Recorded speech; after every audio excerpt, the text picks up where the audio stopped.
Счастье– это то, чего человек желает для себя одного, а благо– это то, что человек желает для себя вместе со всеми. Именно это известное высказывание Льва Николаевича Толстого подходит для того, чтобы описать все то, чем в последнее время занималась женщина, которая отдавала всю себя благотворительному делу, социальной столовой для людей, оказавшихся в сложной жизненной ситуации. Что сподвигло Ирину Гузову к такому героическому и милостивому проекту, доподлинно неизвестно. Но именно с этим вопросом мы обратились к ее дочери, которая продолжает сегодня благородное дело своей матери. Спасибо огромное. Да еще я могу бегать еще до оттуда, поэтому... Но все равно спасибо в любом случае. Очень приятно.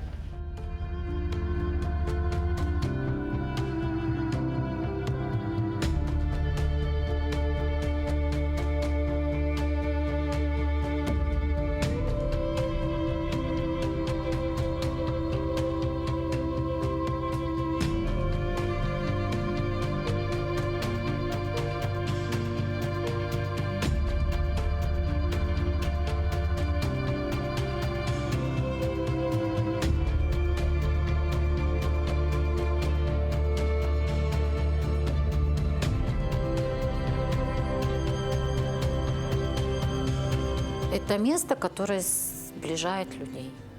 Волонтеры, которые работали в свое время вот в пандемию с мамой, мы до сих пор с ними со всеми общаемся. И я думаю, что вот эти связи, они образовались благодаря маме.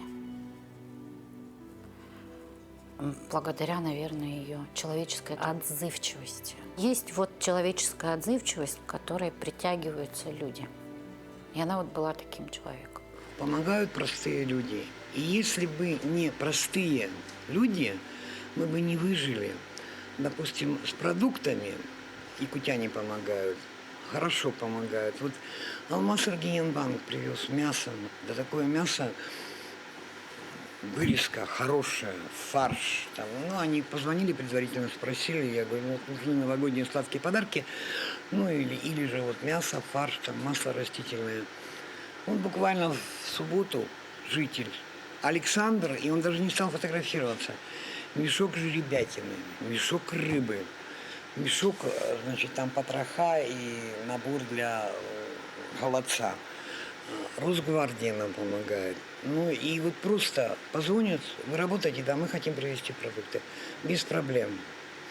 И не хотят ни фотографировать. Вот один возит у нас каждую неделю. Привозят сладости там и мясное это. И я говорю, как вас зовут? Он говорит, просто раб Божий. Сейчас со всеми вот волонтерами, с которыми я работаю, с общественниками, с которыми мы общаемся и дружим, и работаем вместе в социальной столовой, это все люди, которые начинали с ней. Они все очень тепло они отзываются. И все, конечно, понимают, что ее очень не хватает.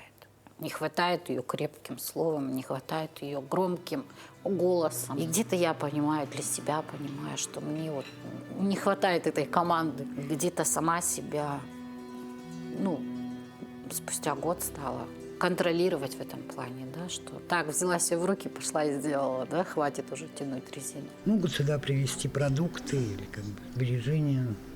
Вот с понедельника по субботу мы здесь находимся. Мы ни от чего не отказываемся, отказаться значит не нуждаться. Дважды я пыталась, в бюджет писала заявление. Ответ один, нет возможности. Понимаете, гранды это как рулетка. Выиграл, не выиграл, да? Раз не выиграл, и все, и я попала в ступор. В те годы, когда мама работала, там где-то выигрывали российские гранды, республиканские. Было очень много пожертвований. В этом году 7 лет столовой. В августе будет 7 лет, как работает проект. Это почти ребенок, который она родила эту идею, да, воспитала, и она до сих пор работает. Работает этот проект, эта столовая работает, и люди не уменьшаются. То есть если раньше это было 50 человек, да, за смену мы кормили, то сейчас у нас вот мы сколько в этом году пытаемся сократить, никак у нас не получается.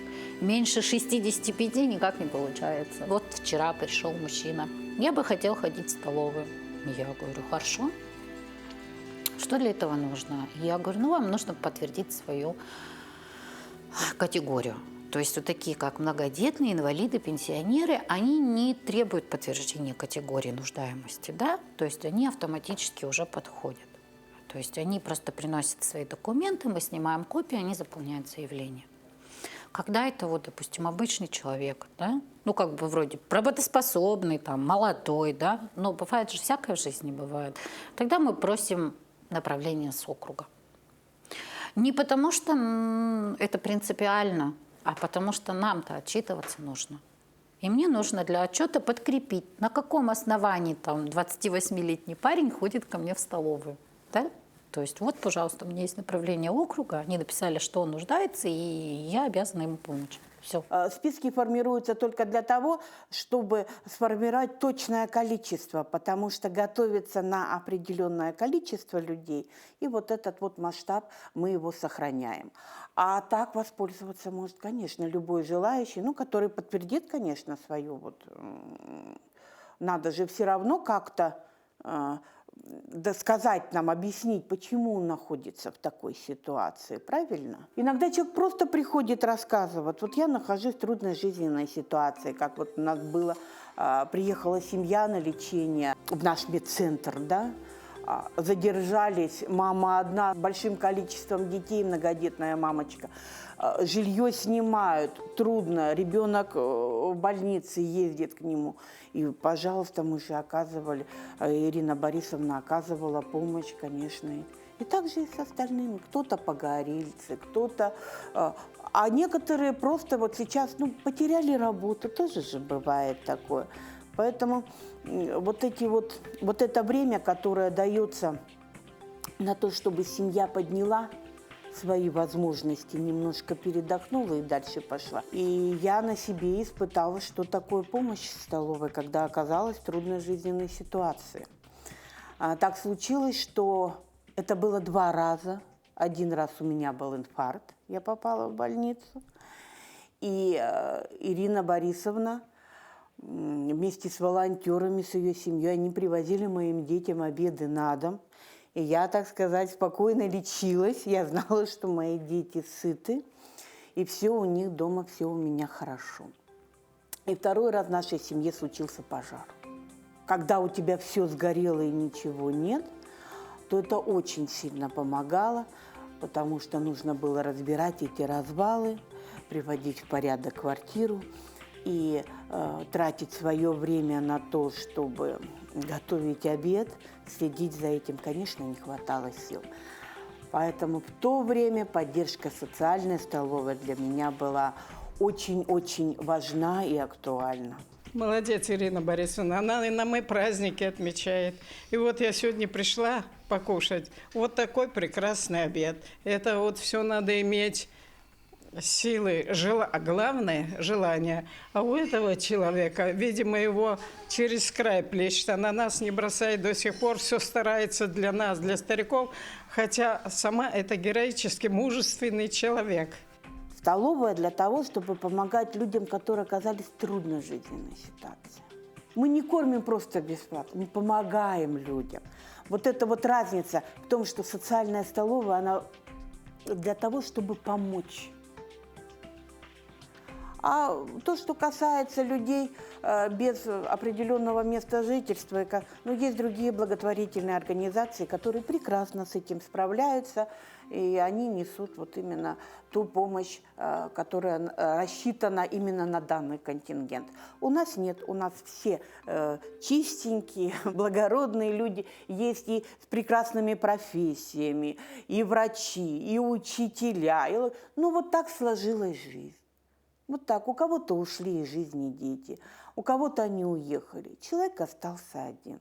И поэтому вот здесь они приходят благодаря Ирине Борисовне, благодаря сейчас Мариночке Игоревне. они здесь знакомятся, они беседуют с друг другом, они ходят на наши мероприятия. И у них кипит какая-то своя жизнь, они перезваниваются уже друг с другом, понимаете? То есть находят общих друзей. Вы знаете, у нас даже есть такие семьи, которые к нам ходили, а сейчас являются спонсорами наших. При какой-то возможности, да, кто-то там съездил к родственникам, принес варенье сюда, банку, там, кто-то там еще что-то, там какие-то сувениры направил. Вот такое, картошку привез. То есть и такое тоже бывает. Поэтому иногда просто нужно дать удочку, чтобы человек смог поймать рыбку. Это комплекс социальной помощи. То есть мы за 7 лет выросли из обычной социальной столовой в пункт социальной помощи. Потому что мы же не только кормим обедами. Мы проводим мастер-классы, мы проводим чаепития, мы проводим встречи, мы проводим праздники, развлекательные программы. Это эмоциональная поддержка. Здоровое общество начинается со здоровых эмоциональных людей. И я хотела бы, чтобы это было понятно. Во-первых, это хорошая школа для подрастающего поколения. Проект Ирины Гузовой работал вопреки всему. Сначала это была только личная инициатива, потом он поддерживался выигранными грантами, но не регулярно, а со временем к добрым намерениям предпринимательницы присоединились и неравнодушные люди из различных организаций, в том числе и Арктическая школа в лице учителя Ирины Прокопьевны Петровой, ее учеников и их родителей. Она воспитывает в них милосердие, помощь, ближнему помощь и понимание, что не все люди одинаковые. Но это не потому, что один плохой, а другой хороший, а потому что все люди разные. И возможности у людей разные. Вот кто-то может при раке 4 степени содержать социальную столовую, а кто-то и собаку покормить не может, да? Потому что у него, не знаю, не хватает ресурсов на это. А вообще хотелось бы, наверное, чтобы государство об этом задумалось, что в каждом городе, более или менее каком-то там населенном пункте, должны быть такие места, куда человек может прийти за горячим супом, за добрым словом, за хорошим праздником. Почему нет? Это не так дорого стоит, но это приносит колоссальные плоды. Но я считаю, что колоссальные. Дед мой плавая ветеран, воевал дедушка надо, поднимался первым в бой, и с победой, и с накладом. Возвратился он домой, чтоб пылинка не упала, летом в будничные дни. Алдынаю свои медали, шумшки не клонит. А когда на день победы достаешь ордена, это старенькая деда, вся сияние полно.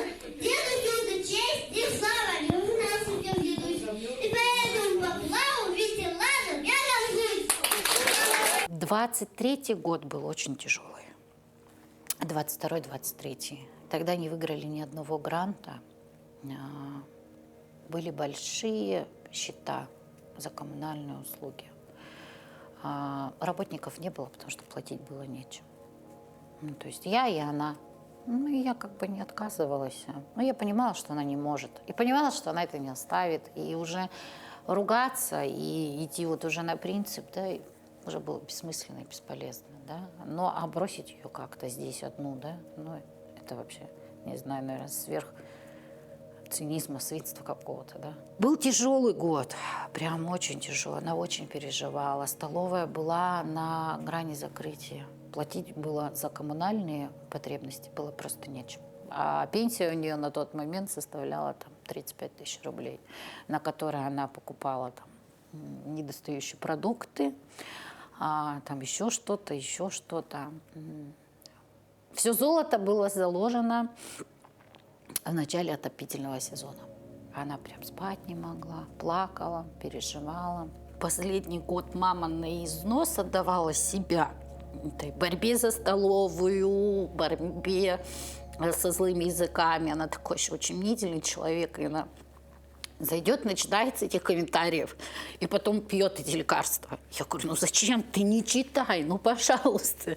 И плачет. Душевные переживания не могли не сказаться и на здоровье Ирины Борисовны. Известие о страшной болезни стало сильным ударом для всей семьи. Основной диагноз – рак 4-й стадии с метастазами, неоперабельный. Когда уже прижала и боли начались, я говорю, ну это уже не шутки. Я говорю, нужно идти. И тогда уже сразу поставили 4-ю стадию. Мы когда узнали об этом диагнозе, да, и я же на самом деле, я думала, что ну, это невозможно, чтобы эта болезнь победила мою маму. Это невозможно. Я все как-то относилась к тому, что это она все равно ее поборет. То есть мама – это такой человек, который, ну вот, из вредности даже поборола бы рак. Ну, по-другому я не скажу. И когда ее не стало, я до сих пор поверить в это не могу. Я считаю, что это нечестно. Я считаю, что здесь она была мне, этим же бабушкам с дедушкой, которые сюда ходят, нужнее, полезнее. Да? Мама легла в больницу, даже не обсуждалось, что столовая останется на мне, что я буду готовить, ну, работать в штатном режиме. То есть это никогда не обсуждалось, пока я была в городе, ну, если как бы я не была там в отъезде где-то, да. То есть мама спокойно знала, что она может лечь в больницу, и что все будет работать так, как работало. Это как-то не обсуждалось. Кто будет работать, как это дальше будет. Это просто работало. Вы знаете, создать тяжело, а по накатанной дороге идти всегда легче. Да? Поэтому, когда мне говорят, Марина, ты такая вот вообще прям молодец, я говорю, да ничего такого я особенно не сделала. Ну, потому что на самом деле я ничего такого особенного не сделала. Я просто встала на те лыжи, которые уже ехали по этой дороге. И поехала, по инерции поехала. Ну, сколько она боролась за этот проект, за это детище, чтобы оно работало. И были много препятствий, но они, вот видите, все-таки, наверное, есть какие-то высшие силы, которые, наверное, благоволят, чтобы это работало. Ну, потому что 7 лет – это, я считаю, что внушительный срок. Тогда дали грант РФ для работы столовой на год. И нам объявили, что нам его дали. Поэтому как бы, мы знали, что год точно будет работать в столовой. 30 июня он заканчивается. Не знаю, что будет дальше. Мы написали новый грант. Это место для меня как инструмент справиться с потерей. Всю боль утраты я не пережила ее в полном объеме, потому что я спряталась здесь. Иногда бывает такое, что ты здесь целый день сидишь, люди приходят, ты разговариваешь, договариваешься, созваниваешься, списываешься, пишешь письма, и ты просто забываешь. Это удивительное место. Не само место как место, да, а само, наверное, то, что это место создала она. Это место, которое соединило много судеб. Это место, которое позволило найти много добрых людей, которые дальше по жизни мы друг друга поддерживаем. Поддерживаем, и я уверена, что и поддержим. Да? Это место, которое сейчас дает поддержку другим людям. Поэтому место силы, оно всегда внутри. И каждый для себя его находит сам. То есть для мамы, наверное, это была столовая внутри нее, да, которая ей помогала бороться. Для меня это все-таки мои дети. Мои дети, которые всегда внутри моего сердца, и которые должны понимать, что есть люди, которым нужно помогать, что если у тебя есть возможность помочь, ты должен это сделать. Я думаю, что мои дети тоже своего рода воспитываются на этом, да, понимая, что бабушка делала такое огромное доброе дело.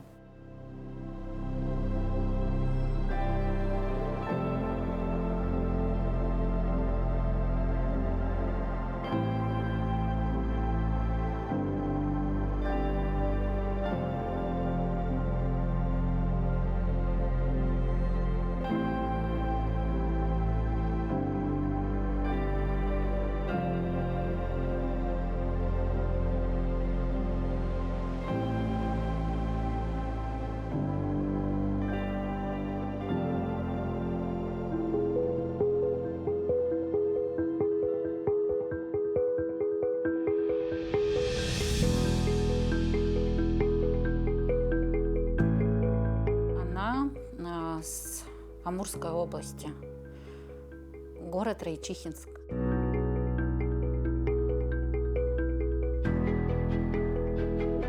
Потом бабушку Раису Андреевну Шерстневу прислали сюда работать главным бухгалтером. Где, правда, я как-то, в общем, не знаю. И мама закончила здесь школу, номер 21. Мама училась сначала в Хабаровске, пыталась закончить там институт торговли. Не захотела, приехала сюда к бабушке. Отсюда ее отправили в Москву заканчивать институт торговли СССР в Москве. Она тоже там не доучилась, сказала «хочу». Когда я спрашивала ее: мама, ну почему ты приехала именно сюда? Почему ты не осталась там, в Хабаровске или еще где-то там в Москве? Она говорит: я хотела к маме. Она работала на флоте, на нашем якутском флоте. Сначала работала поваром, потом кассиром, потом бортпроводницей. Потом она была завхозом речного вокзала. В общем, вообще такой деятельный человек. А мама всегда как-то была в бизнесе. Когда ушла с речного порта, пошла в коммерцию. Сначала это был Китай, потом это были продукты на крытом рынке. Она торговала, мы торговали. Сейчас это не так распространено, а раньше же вот эти ватники, холодно, не холодно, и ты стоишь, торгуешь, да? Это сейчас благо, там теплые павильоны и все такое, да? Раньше этого практически нигде не было. А потом маму пригласили взять чайку. Так она стала руководителем первого своего общепита. Это была чайка. Потом она забрала ее уже в найм. Под себя как бы снимала его. Так появился первый Графский берег. Здесь, где мы сейчас находимся, здесь раньше была бухта Радости. Это первый бильярдный бар в Якутии. Потом пошла реструктуризация речного порта. В общем, они подняли очень высокую аренду за то помещение, а выкупить возможности не дали. И мы переехали сюда. Переименовали. Первое летнее кафе, которое здесь было, это были просто столики и зонтики. Потом это было небольшое деревянное кафе, довольно-таки уютная такая деревянная терраса, будем говорить, не кафе, а терраса, там даже окон не было, да, летние. А потом мама отстроила двухэтажное летнее кафе здесь. И тогда, наверное, бизнес был прям на пике. Прям вот на пике здесь собиралось более 500 человек. А в тех двух залах этот зал был полный. Шла большая, грандиозная работа. Как она с этим справлялась? До сих пор секрет.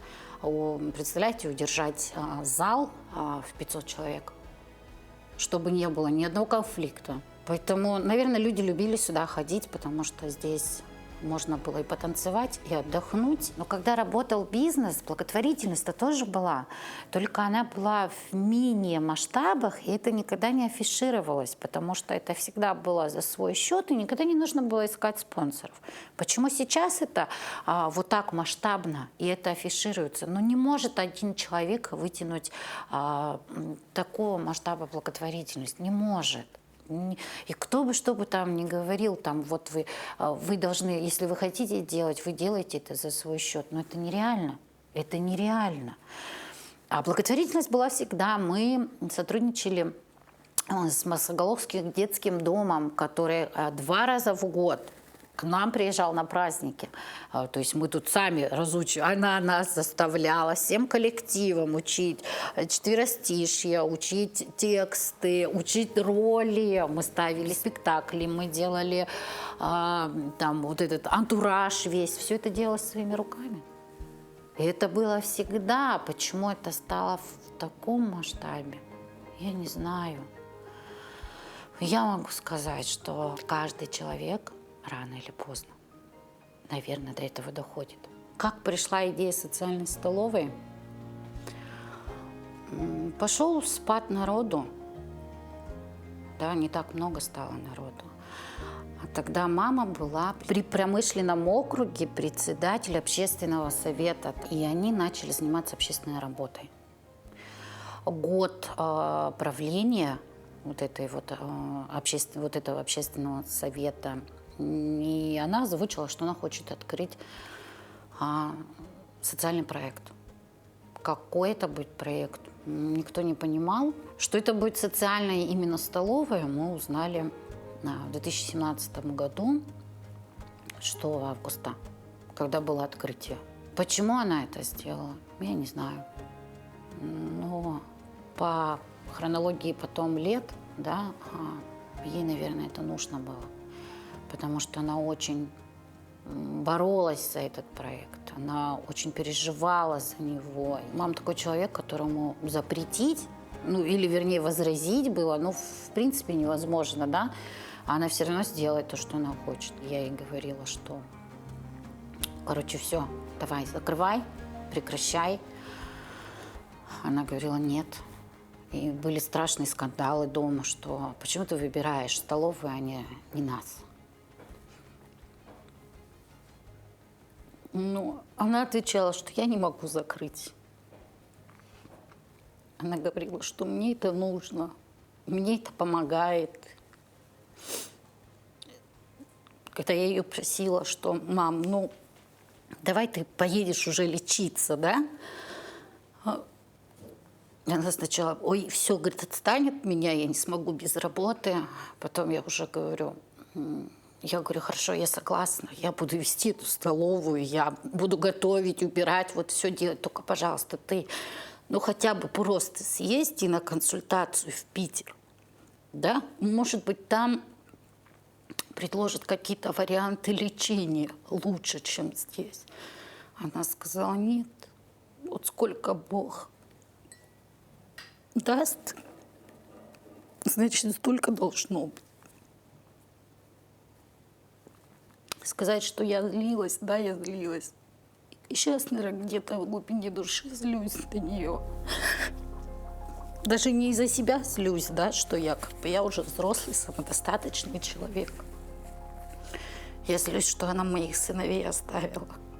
Что мои младшие дети так и не узнают, какой она была замечательной, какой она была сильной и как сильно она их любила. Мой старший сын, я его родила рано, в 16 лет. Мы вырастили его вместе с ней. Когда она узнала, что я беременна, она сказала, вообще даже речи быть не может ни о каком аборте. Это первый ребенок. Поэтому говорит, как хочешь. Вот теперь это вот твои клубы, это твои дискотеки, это твои походы с подружками. Ты выбрала свою жизнь сама. А вообще она такой человек, она всегда говорила, что у каждого решения, принятого тобой решения, есть последствия.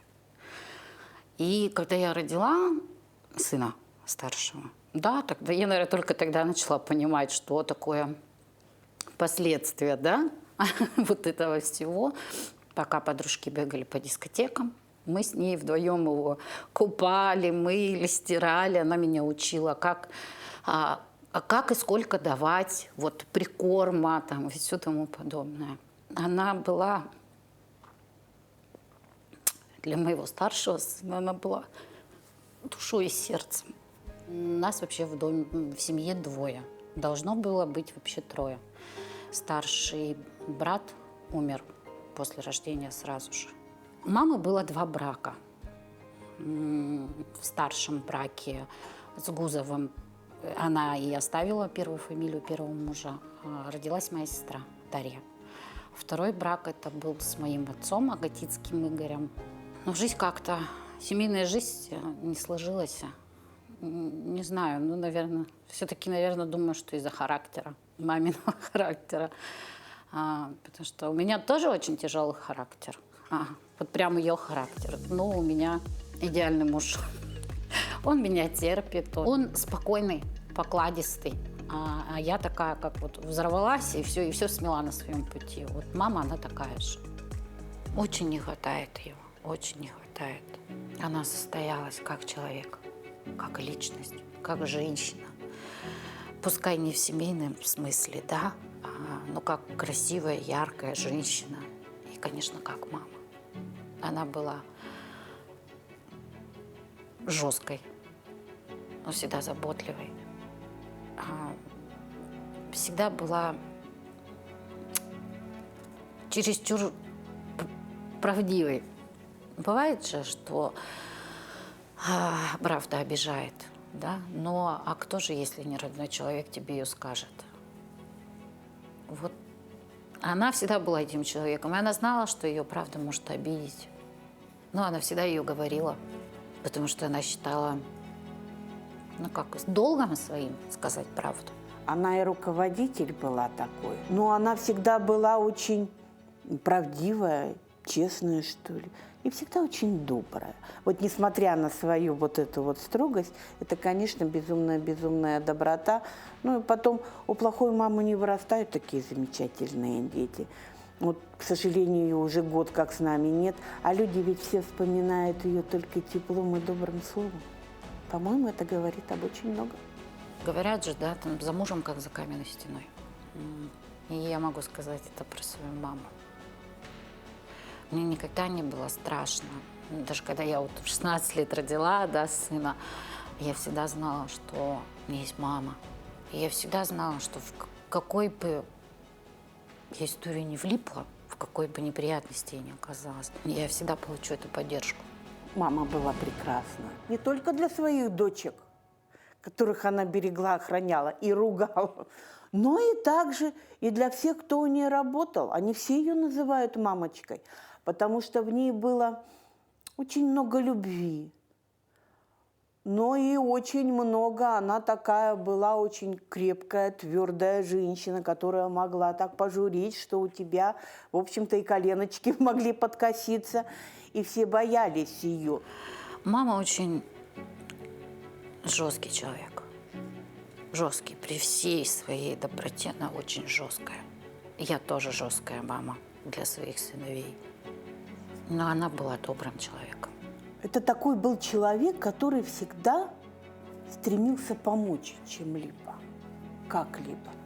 Я уж не знаю, в какой именно момент вот пришла идея самой социальной столовой. Видимо, потому что, во-первых, все-таки у Ирины Борисовны было свое предприятие, свой бизнес, Графский берег, да, и к общепиту как бы это была ее деятельность. И вот то, что она может помочь людям благодаря вот этой своей деятельности, вот это в ней зародилось, и вот это вот именно мечта, то, что она пыталась осуществить и сделала это великолепно. Потому что данный проект уже 6-й год, да, существует, 6 лет. Вот слушайтесь, во время пандемии не было выходных, развозилось все. И ведь во время пандемии столовая обслуживала в несколько раз больше, чем до этого, да. До 150-120 человек было на развозе волонтеров. Представляете, не боялись ничего, привозили людям, и кто болел, находился в изоляции. И семьям, кому это было нужно, потому что нельзя было выходить из дома, да. Поэтому проводилась, конечно, грандиозная работа велась Ириной Борисовной. И продержать проект столько лет, не дать ему уйти куда-то. Ведь были попытки открытия социальных столовых в городе, и они не смогли оправдаться, не смогли себя преподнести и быть нужными людям. Что не случилось, конечно, с проектом Ирины Борисовны Гузовой. Столовая нужна, она работает, она прекрасно функционирует, постоянно люди сюда просятся. Наши пожилые люди, которые постоянно практически сюда ходят, одинокие люди, за которыми некому ухаживать, некому помочь. И вот здесь они, конечно, находят ту помощь. И самое главное, ведь это не только горячий обед.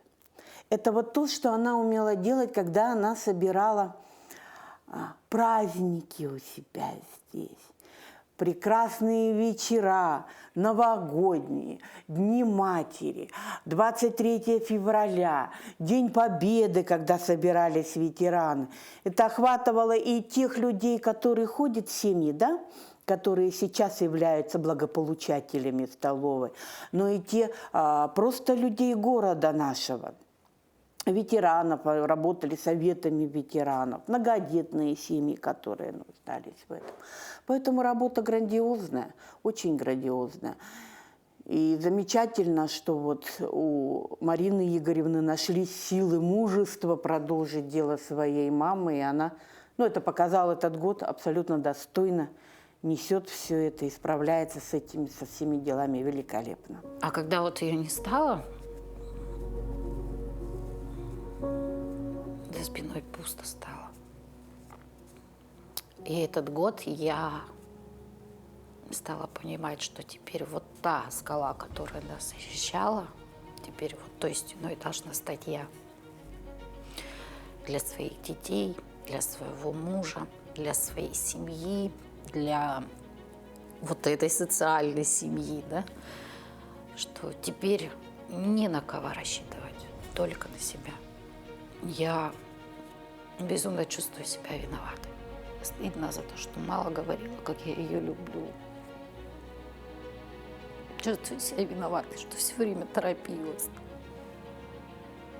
что мало времени уделяла. Прошел год, я до сих пор не могу говорить о маме спокойно.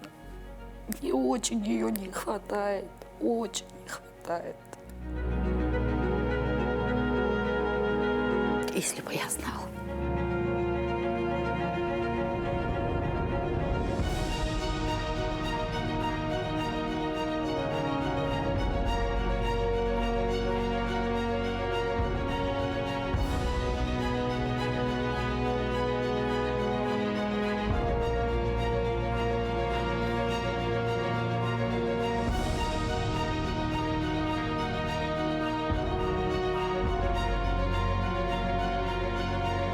Говорят, то, что идет от сердца, до сердца и доходит. Так было у Ирины Гузовой, так есть и у ее дочери Марины, которая продолжает благородное дело своей мамы. Не зря считается, что все прекрасные чувства в мире весят меньше, чем одно доброе дело, ведь доброта обезоруживает большинство людей. Создательница проекта социальной столовой для всех страждущих Ирина Борисовна Гузова своей добротой и открытым сердцем обезоружила всех, кому она помогала и добрым словом, и теплым отношением. Сегодня, будучи уже ангелом-хранителем, она продолжает это делать и сейчас, только уже через таких же благородных людей, как и она сама. Ну а если вы не верите в ангелов, просто посмотрите в глаза своей мамы.